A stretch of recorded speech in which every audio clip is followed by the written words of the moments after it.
Tonight, China's secret is out. A blueprint for eliminating an entire culture. The government documents are highly classified, but we have them. These are mass brainwashing centers. Roughly 1 million people forced into camps. Now we know what's happening inside. Hong Kong votes. CBC News is there as millions deliver a victory to pro-democracy candidates. No matter how good you are, there's always a risk that you're going to take a shortcut. A nurse goes public about the rising number of surgeries where tools are left behind inside patients. And the big game to end a big drought. Touchdown! This is The National. Tonight, we show you proof of the largest mass incarceration of an ethnic or religious minority since the Holocaust. There have been whispers out of China about Muslim minorities, predominantly Uyghurs, being rounded up.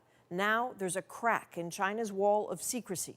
CBC has been investigating these detention camps along with the International Consortium of Investigative Journalists, which obtained and verified secret leaked Chinese documents. Within them, a story of people in China's northwestern province of Xinjiang who seem to disappear off the streets. Their family members tracked around the globe, even to Canada. These are the China cables. China doesn't want the world to see Xinjiang up close, to see the crackdown it calls an answer to terrorism. There have only been fleeting glimpses of swelling detention centers, but now there's real proof. Secret blueprints of mass incarceration and indoctrination of Muslims. How this happens is outlined in meticulous detail in these secret documents, including a record of a 7-day sweep in June of 2017 in which more than 15,000 people were picked up off the streets and sent to these so-called education centers. But make no mistake, the orders in here are clear. These are prisons. Those inside must spend at least a year in them. One document is a series of decrees on how to maintain security. Prevent escape is the first and a repeated priority, especially during class, eating periods, toilet breaks, bath time, and medical treatment. That includes full video surveillance coverage of dormitories and classrooms free of blind spots, as well as a rollout of secret forces to prevent people from joining forces and causing trouble. By the term religious extremism, the Chinese mean Islam. Albanian-Canadian historian Olsi Azeshi sees in the documents echoes of what he saw for himself. Once doubtful of the detention of reportedly mostly Uyghurs, he recently asked for and got an official tour. His videos of smiling students, seemingly learning Mandarin, dancing, initially fit the government narrative. The Chinese told us they have brought Islamic extremists. So we were expecting to find here suicide bombers, terrorists, killers. What have these students done to be here? But the more he asked uncomfortable questions, What is her mistake? Why is she here? the more he realized this was all a show. Their answers surprised us a lot. Somebody had prayed to God in public. Another one had put a hijab or a headscarf. They were not extremists. They were not terrorists. They were normal people who believed in their God. You insist on this question? Official translators told him some of his questions were out of line. And when he noticed an odd wound on a woman's hand, an official interpreter became fed up. You can give me 2 million to rescue her. Really? Because you are so nice. He realized they could not leave. They'd been forced to confess supposed crimes. In these centers, what they are doing is exactly what we read in George Orwell's novel 1984. These are mass brainwashing centers. And back on the streets of Xinjiang, the homes of the roughly 1 million detained are sometimes locked. Signs telling all the disappeared residents are being looked after. Now the world is realizing just what that means. So how does China respond? Well, the BBC, one of the partners in the China Cables project, put the basics of the authenticated documents to the Chinese ambassador to the UK. Here's reporter Richard Bilton. Hundreds of thousands of people are held in these camps across Xinjiang. They're held there without sentence, without even charge, and they will be there for at least a year before they're released. That does, they will be in those camps at least 1 year. The document, so-called document you're talking about is a pure fabrications. Don't listen to fake news. Don't listen to fabrications. The evidence extends past these verified documents. We've connected with Uyghurs living here in Canada, including one young man who confesses he's afraid even here, and he's not alone. You know, we're working hard to protect your identity here. Why does that matter to you? Because Chinese government can track you everywhere you want, everywhere in the country or outside the country, through your phone or through other people around you. Usually they get this information from your parents or your relatives. More from him and other Canadian Uyghurs who feel the long reach of China here tomorrow on The National. But now to another story developing that is being watched closely by Beijing.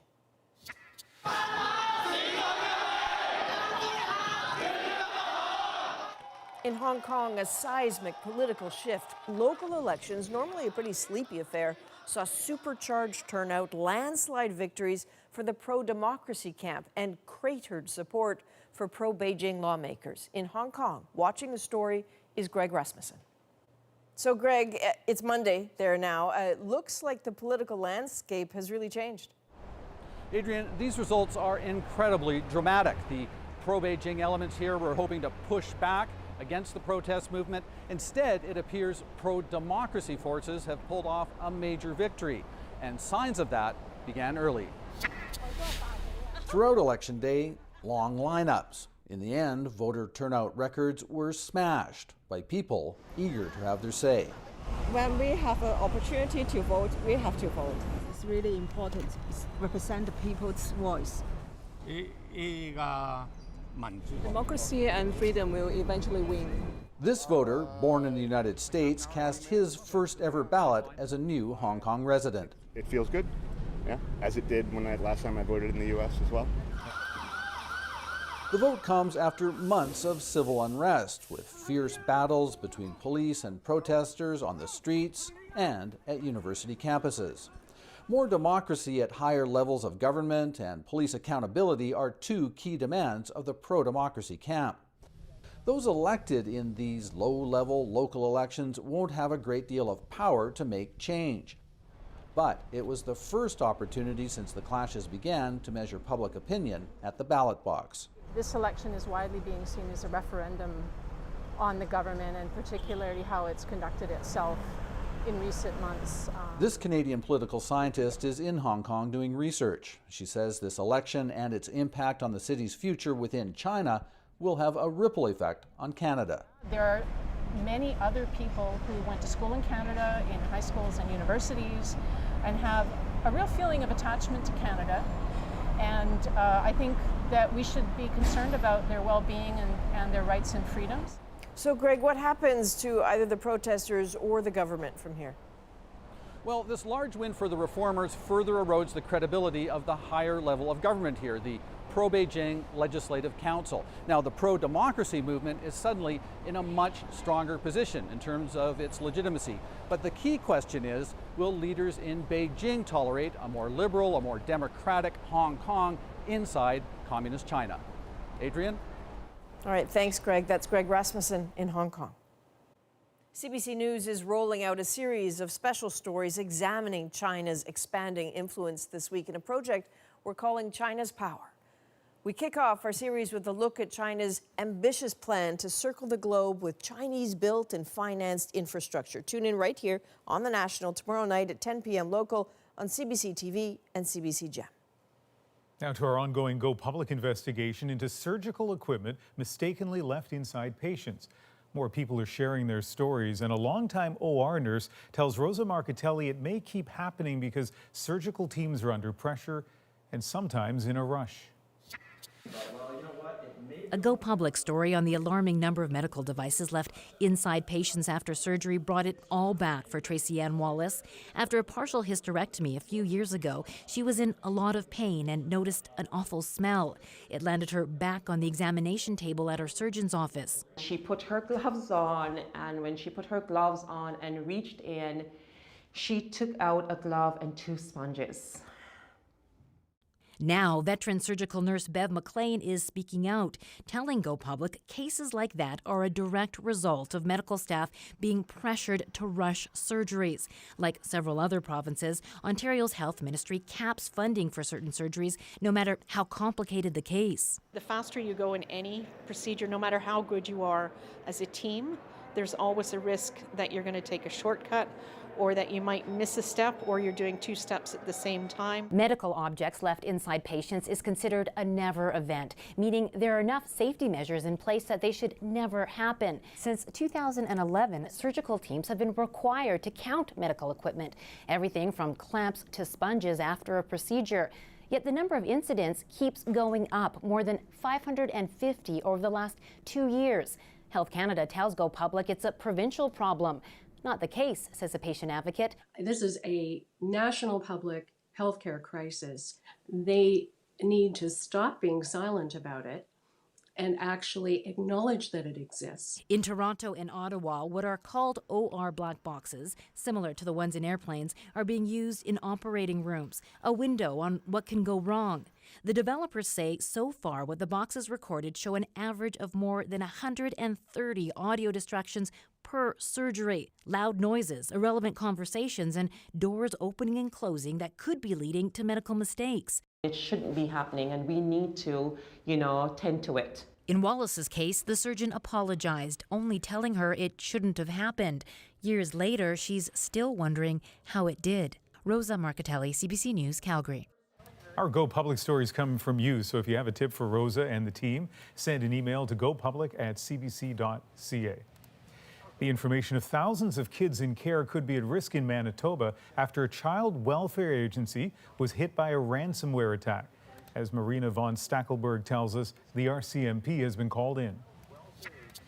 The system was compromised on Thursday morning. It was a virus breach. Southern First Nations Network of Care is responsible for 5,000 foster children from 36 First Nations across southern Manitoba. So this attack is big. At the time, the IT department took they followed their disaster recovery plan as best as they possibly could. They say someone illegally accessed their internal system, infected it with ransomware, completely shutting it down. Ransomware usually comes with a ransom note demanding payment to unlock a system.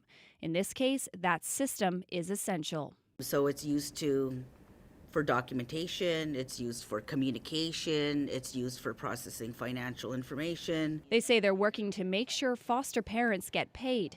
And for now, they believe the data is safe.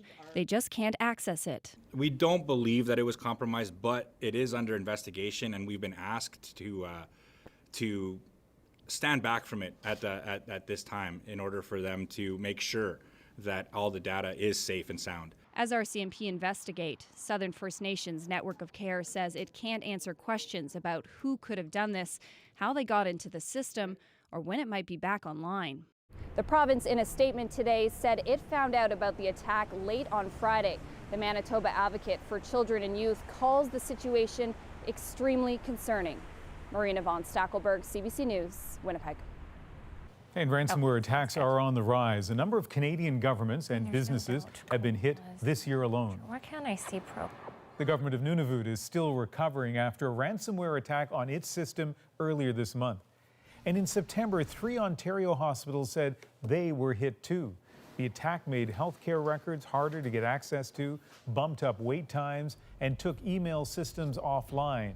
The kind of case that in Canada is not as rare as you might think.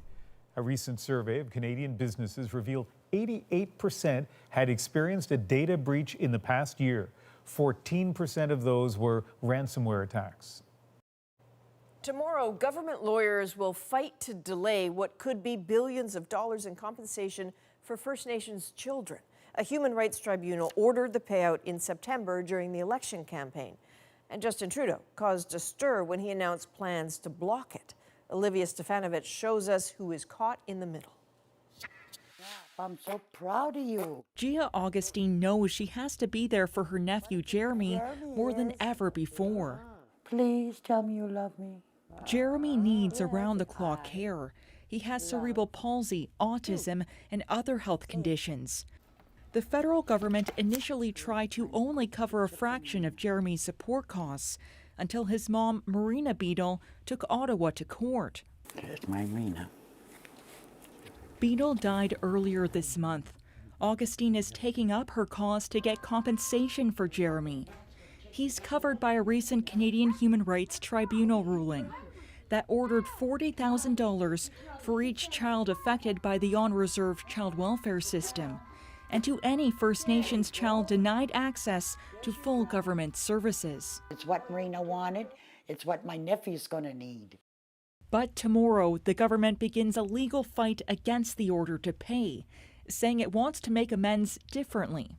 We feel that there are issues with the tribunal ruling. The government takes issue with the cost, potentially $8 billion, and the limited scope.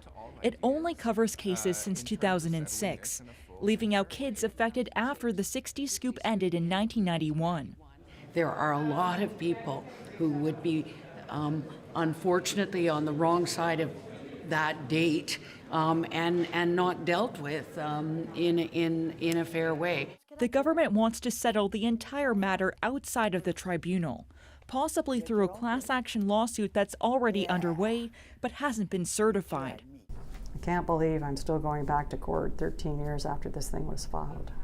Advocates for First Nations children accuse the government of trying to dodge the full cost. If the number becomes very large, into the billions of dollars, that's only because Canada chose to discriminate against so many children.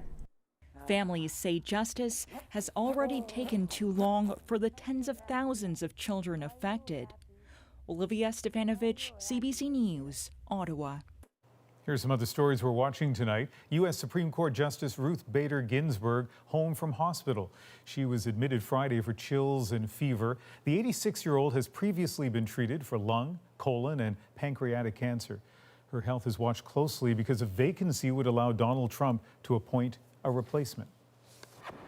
Love you. We love you too. Korean pop star Gu Hara has been found dead in her Seoul home. She was just 28.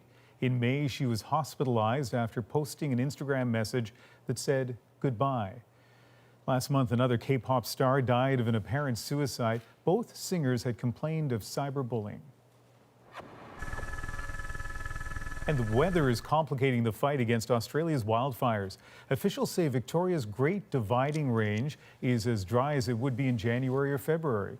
And there are dire reports about the impact on animals, with the Australian Koala Foundation claiming the fires have made the animals, quote, functionally extinct. That story was widely shared on social media today, and we asked Anita Bath to look into it. She's in our national newsroom in Vancouver. And Anita, what have you found?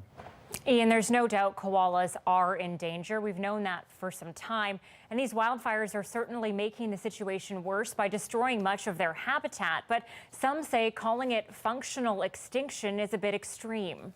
The scenes are horrific. A koala's cry as it suffers in an Australian bushfire.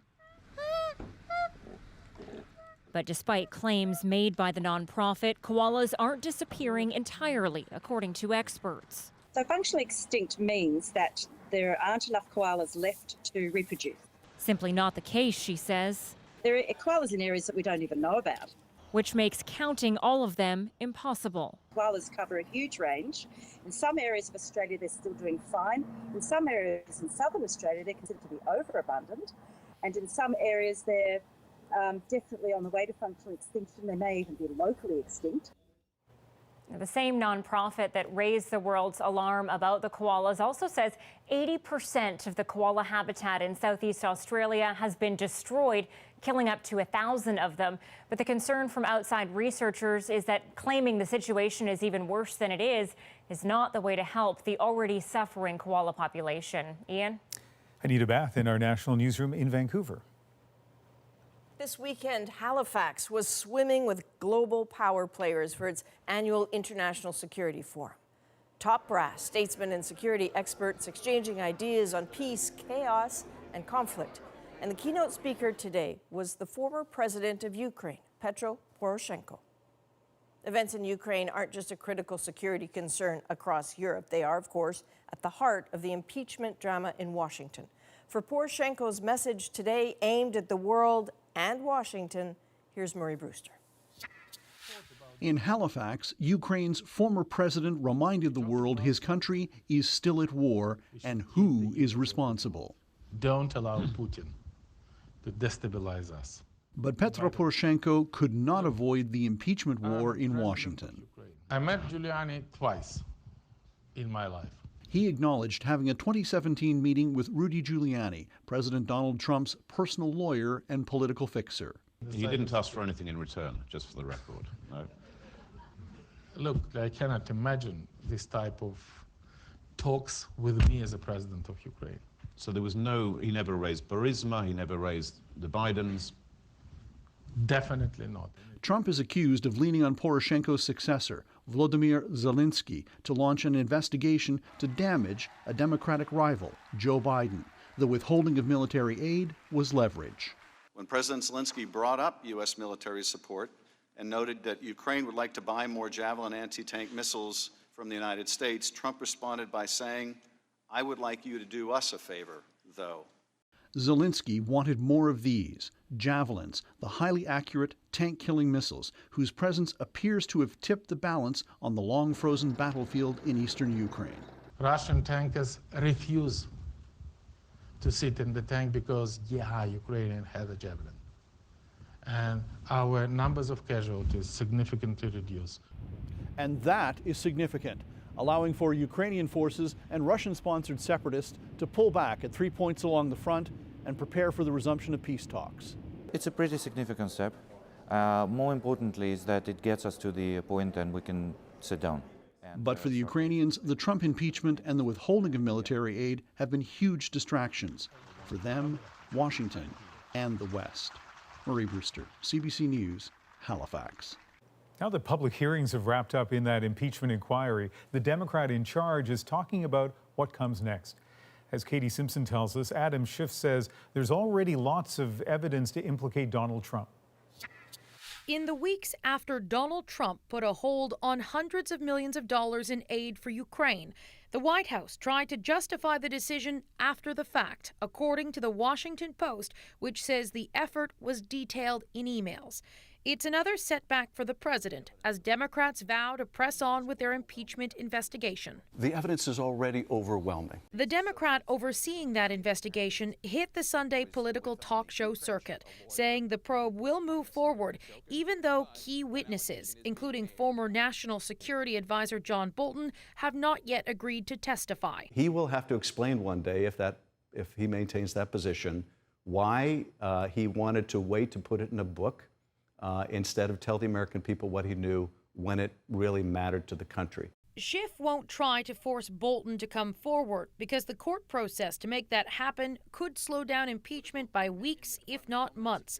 As for Trump's allies, they welcome the chance to defend the president if this eventually goes to trial in the Senate. I think defense will go on offense if there is a Senate trial, and we'll be able to call witnesses, we'll be able to challenge their witnesses, produce other evidence. Everyone following the impeachment proceedings will be paying attention to a Washington court decision tomorrow.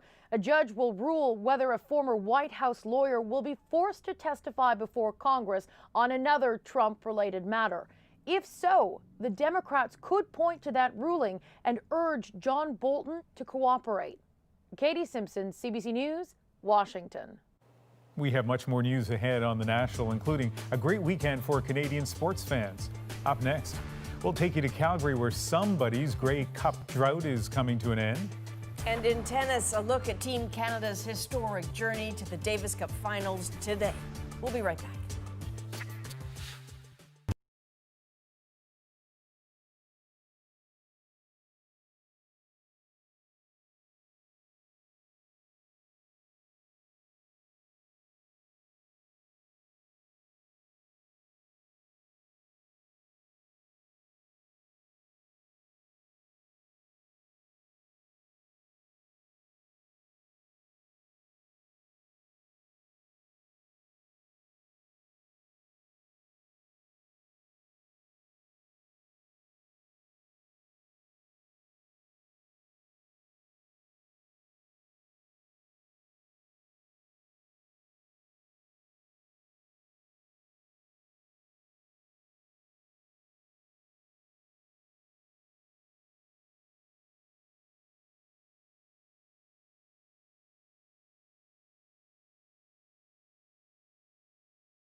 In Calgary, a decades-long Grey Cup drought is about to come to an end. The only question is, for which team?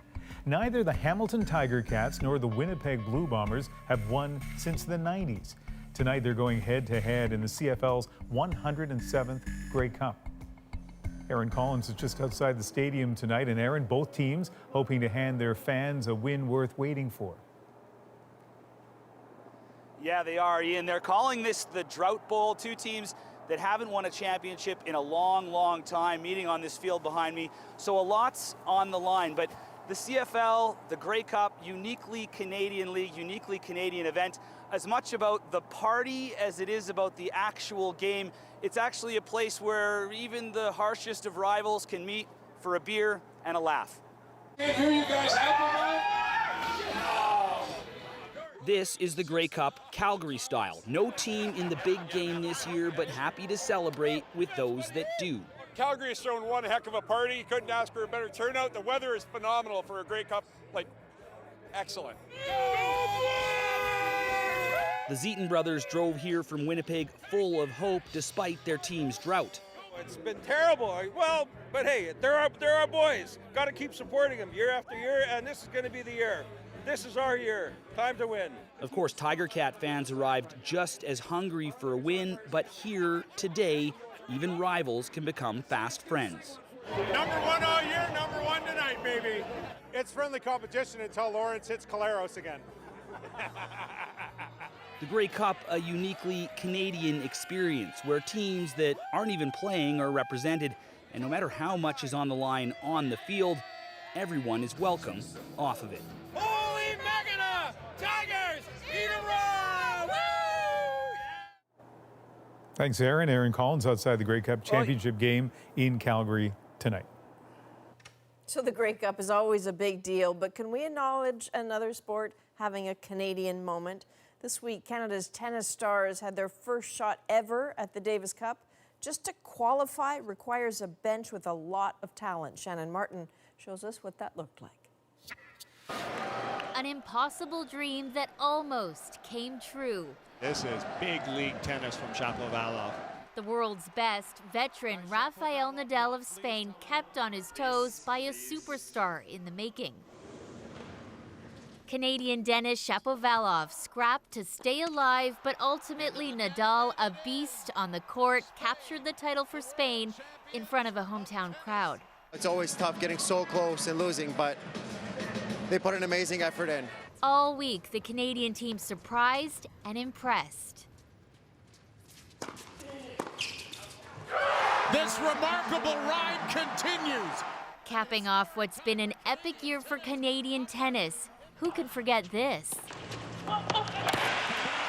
Sports analysts say Canada is riding a wave of young powerhouse players rising all at once. That's almost like a lottery win. And so hopefully what that will do is, in a hockey mad country where so many other sports take center stage, that tennis can really take up more space. There you go, buddy. Turn those shoulders. Let me see big shoulder turn. At this tennis school run by Shapovalov's mom, herself a championship player, kids can't seem to get enough. You really see that in their eyes because, if Dennis can do it, they think that they can do it as well. Pictures, even words of encouragement from the player himself only push them harder. Oh, it's crazy because, he was, just like me before. The next generation of tennis greats. Shannon Martin, CBC News, Toronto. Love it. After the break, we talk with one of Canada's most curious minds about what makes his world go round. The national interview with Bob McDonald is next.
In cloning, you just use the genetic material from one parent and you duplicate it. For decade after decade, Bob McDonald has explained to us how science works using plain language and an impressive array of prompts. Now the host of CBC Radio's Quirks and Quarks has written a book about his lifelong passion. And Andrew was eager to find out more, so he caught up with Bob McDonald for tonight's national interview. One event that would be important to an astrologer is a planetary conjunction. Bob McDonald will tell you he is bilingual, speaking English and science. And I wanted to show you about that by using an orange and some little discs that I have on the table here. 2 astronauts went on a spectacular spacewalk. To talk about what they were trying to do, we're joined by Bob McDonald. He's been our translator for more than 40 years for all those things that leave us wonderstruck. I'm sure you're curious too, or you wouldn't be here. Explaining the quirks and quarks of it all so we can understand science just a little bit better. He has been made an Officer of the Order of Canada. This thing is heavy. It really feels like the biggest thing that could possibly happen to me. Picked a tune with an astronaut, even had an asteroid named after him. You know why I want to get back soon. Now, he's written a book that flirts with the space-time continuum, a trip through his celestial memory. I met up with Bob McDonald earlier in Toronto. Bob. Andrew. Always nice to have the chance to Great to talk to you. You and I have actually had a few chances to talk to each other. And the thing that occurred to me was that so often when we sit down and talk, it's about you explaining other things. Yeah, like the universe. Right. but we rarely talk about you. So we've got your book. And the thing that strikes me right out of the gate is the opening dedication, right? So it's to curious minds everywhere. Yes. I have dedicated this book to young people, say 7 to 14 up, or any young person who is curious about the world, and I find that all people are curious about the world. And that's also the way science works. Science is curiosity-based. You ask a question, why is the sky blue? You do an experiment to find out why and come to a conclusion. So we got to get to the young people as best we can. What made Bob McDonald a curious person? Wow. Well, I was like any kid, you know, anybody else curious about the world. But I grew up in the space age. I remember Sputnik, the very first satellite. That's how old I am. The whole space program has happened in my lifetime. But the other thing that got me as a kid was this book. That my mother came home one day with this book called The Planets, Golden Library of Knowledge. And it's an art book. It just has drawings of what the planets might be like. And there was one picture in here that I just fell into, and it's a picture of Jupiter that, it's this one here, and it shows Jupiter from one of its moons. And it says that from that moon, Jupiter would fill a fourth of your sky. A fourth of your, it would be huge. That's all you'd see. And I thought, this is a real place. This is a place that I might go someday and see that. And so this book taught me as a kid that the Earth is just one of a whole family of planets, and all the others are really, really different. And one of the ways that you help people visualize the scope of what we're talking about is the ballpark analogy. Yeah. Can you walk us through that? Yeah, I have a lot of activities, things you can do in the book, and one of them is to build a model of the solar system in a baseball diamond using a grapefruit to represent the sun. You put it at home plate, and then you take some little candy sprinkles that you put on a cake or a muffin to represent the planets. They're small. They're tiny, with maybe an M&M or a Smartie to represent Jupiter and Saturn, the big planets. So between home plate and the pitcher's mound would be Mercury and Venus, and then the Earth would be just a little bit beyond the pitcher's mound. Mars is at second base.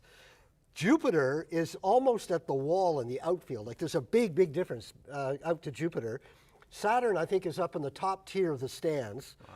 And then the other planets are actually outside the building. They're not even. You got to go like a block or so away. And Pluto is roughly like a kilometer or two away from home plate. So that's just the model of our solar system. The next grapefruit, the next star, would, if you were in Toronto, say, the next star would probably be in Calgary. Was there a topic in this book that you were just so excited to be able to write about? Well, I'm always fascinated by what we don't know, the edge of our knowledge. So that includes black holes, because we don't know what happens when you go into a black hole. I'm interested in dark matter and dark energy. They make up 95% of the universe. Dark matter, some stuff that's out there that we can't see but we know is there. Dark energy that's working against gravity to push the universe apart. They make up 95% of the universe. 95% of the universe. We haven't got a clue what it is. We think we're so smart. Are there things that still drive you mad because you just can't understand them? Oh, well, you know, when you get into quantum physics and some of the weird stuff that happens in there, and multiverses, you know, that we're only one of maybe many multidimensional universes and all that, I kind of get lost in there. There's another part of the book where you talk about people who believe or choose to believe that the world is flat. Yes. Right? And to your credit, you don't use the word ignorant No. Anywhere in the book. There was a part of me that wondered if you wanted to. No, although sometimes they seem to be showing their ignorance because they'll say things that just are not true sometimes. I have difficulty with the difference between science and pseudoscience. There's a lot of pseudoscience out there right now. Conspiracy theorists, or climate deniers, or people, creationists, things like that, that tell me that the science is wrong. And it's because of belief. And science isn't about belief. Science is about gathering evidence. You can believe whatever you like. I have no trouble with faith or things like that. But don't tell me that the science is wrong. They're just two different ways of looking at the universe. Science is self-correcting. Science has made mistakes in the past. We've gotten things wrong. That's why it's a community. Somebody will come along and say, hey, I've improved on that old idea. You know, Isaac Newton told us about the laws of gravity. And it all works perfectly fine, even today. But then Einstein came along and he said, I've got a bigger picture that involves the entire universe. And it's a little different. He didn't say that Newton was wrong, he just improved on it. And that's what science does. It builds on itself and it's self-correcting. It can feel like we live in this world now of, I mean, there's information, but misinformation, disinformation, That's right. truths, but half-truths, Yes. and individual truths, news and fake news. Does some of that just kind of piss you off? In science, what I advise people to do is that if you're interested in science and you see a website or you see somebody claiming something, go to the source, find out who they are. And very often you'll find that it's usually somebody with a point of view or an opinion, but they haven't actually done the science. So if it's real science, go for that. So that's a challenge, just to find the difference between science and pseudoscience. But the question was, does it piss you off? Me? Sometimes. I get really annoyed. I've yelled at televisions when I'm watching in some of these conspiracy theory programs, because they'll say something, I'll go, that's not right! That's not right! What you said is not right! But to the layperson, you don't know, because it's so scientific sounding. And it bugs me a lot when I see that, and I want to slap them up. So what are you doing saying that? That's crazy. How do you get away with that? How are you on the air? Yeah, I do get angry sometimes. That was the first time I've ever heard Bob McDonald say he wants to slap someone. I want to ask you about the end of the book. And I don't think this was an accident or by chance. I think this was probably a deliberate decision on your part to end with a conversation about space garbage, junk that we've thrown up there. Yes. We're littering space. There are thousands and thousands of bits of old dead satellites that are still in orbit, nuts and bolts and pieces of satellites as they go up, you know, they come apart in pieces. And it's becoming more and more of a problem. In fact, when they're thinking about sending up new satellites, they have to make sure that there's a clear space, because they might run into junk. And in space, things are moving so fast that if you hit something, even something the size of this, if it hits you, it's going at thousands of kilometers an hour, so it has the impact of a grenade on you. Right. It can do a lot They're of like damage. bullets. I mean, just kind of You spinning bet. around, right? So we have to clean that up, and that's a big issue. And I guess the real ending of the book was the look back, right, to where we all live, the place that we call home. You know, Andrew, ever since I was inspired by this book as a kid to understand planets, and I've had the pleasure as a journalist to witness the exploration of the planets by robots. I was there when we went to Mars and Jupiter and Saturn at mission control, going, wow, look, we're seeing these for the first time. It's been really, really exciting. And we found planets going around other stars, thousands of them, but none of them are like the Earth. None of them are like the Earth. They'll all kill you. Mars doesn't have any oxygen. If you go there, you got to wear a spacesuit just to go for a walk on Mars. all the planets will kill you. And the Earth is the only one that we have that you can go outside naked if you like. It's okay, you don't die. Well, it's mostly okay. Yeah, okay. But this is it. We haven't found another Earth yet. That's the holy grail in space exploration. We will one day, but it's going to be really far away. We can't get to it. So I've really come to appreciate planet Earth as the crown jewel of the solar system, the Garden of Eden that we live in. It's beautiful. And yeah, the other planets are really neat, but we can't live on them. So let's take care of this one. Always enlightening, Bob. Thanks, Andrew. A pleasure. What a mind. Still ahead on the National, fans who felt shut out of the hockey experience until now. We're on the road with the Black Girl Hockey Club. And the magic of the iconic Ogilvy's Christmas window lives on in our moment.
This is The National. And that means more than words to us. It's a pledge. It's our commitment to bring you a nightly newscast that you can count on. This is The National, Canada's nightly newscast. I'm Elamine Abdul-Mahmoud in for Jamie Poisson. Tomorrow on CBC's daily news podcast Front Burner, a look at what's behind the new cultural appreciation of a Canadian icon. That's right, Celine Dion. Subscribe wherever you get your podcasts. Welcome back. Being a pro hockey player, that is obviously a bit of an exclusive club, but being a fan, that is supposed to be open to everyone. So when one black woman in the U.S. had trouble finding other black women who are fans, she took action. Kim Brunhuber introduces us to the Black Girl Hockey Club. 2 hours before the puck drops, as they walk towards the rink, a passerby wonders if they're a band playing at the Staples Center. They're not. They're hockey fans, by now used to the looks they often get when they tell people they're hockey fans. What's this like? This is amazing. This is literally the closest I've been to a hockey. Imani Dean, a longtime hockey fan, but this is her first time at the arena to see her LA Kings play. I'm very excited. I'm very excited. Some black women say they feel uncomfortable actually going to a game because so often they're being made to feel they aren't part of the club. Until now. There are very few black hockey fans and even less female hockey fans. So it's just like, hi, my people. Black girls. Welcome to the Black Girl Hockey Club, founded by Renee Hess. When she started watching hockey, she didn't realize there were any other black women out there who liked the sport. It is definitely lonely, and I wanted to do something about that. Come on, get it together, guys. So last year, she started organizing trips to watch hockey games together. So Black Girl Hockey Club is all about building a community within the community. Black Girl Hockey Club! The club has grown from a handful of members to more than 50. Intense joy of feeling seen, feeling accepted. That's what I enjoy. That's what I love to see. I'll take a picture with you. Yes, thank you. Who's the photographer? Right there? That's Blake Bolden chatting with LA Kings president Luc Robitaille. As the first female black pro hockey player in North America, she's no stranger to abuse. N-words, those kind of things, just rude, sexually offensive, racially offensive. Now she's thrilled to have found a group in which she can get support and give it. And I just hope to continue to inspire every person to want to try the game just to get it more, more colorful. The club's youngest member, 12-year-old Lincoln Brown. That's her riding on the Zamboni. She plays for the Junior Kings. Was even chosen to launch the Kings' new jersey, and the blowback on social media says her mom was sexist, racist, and cruel. As a mom, how did that make you feel? Disappointed. You would think that in this time, people would be more accepting. This group, Brown says, makes her feel something important, something rare, included. I think that's important so we could have more of make this sport more diverse. It's a little thing, but little things, Hess says, turn into big things. The message to all black girls who love hockey: you have people that look like you out there. We're gathered, we're here, we're a family, and we're here for you. Every meeting, every game, they say, builds a future in which there is no Black Girl Hockey Club, only Hockey Club. Kim Brunhuber, CBC News, Los Angeles. When we come back, an iconic Montreal Christmas display has a new home and the same old charm. That is our moment next.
A familiar sight for generations of Montrealers, visiting the Ogilvy Holiday Window was a Christmas tradition for decades.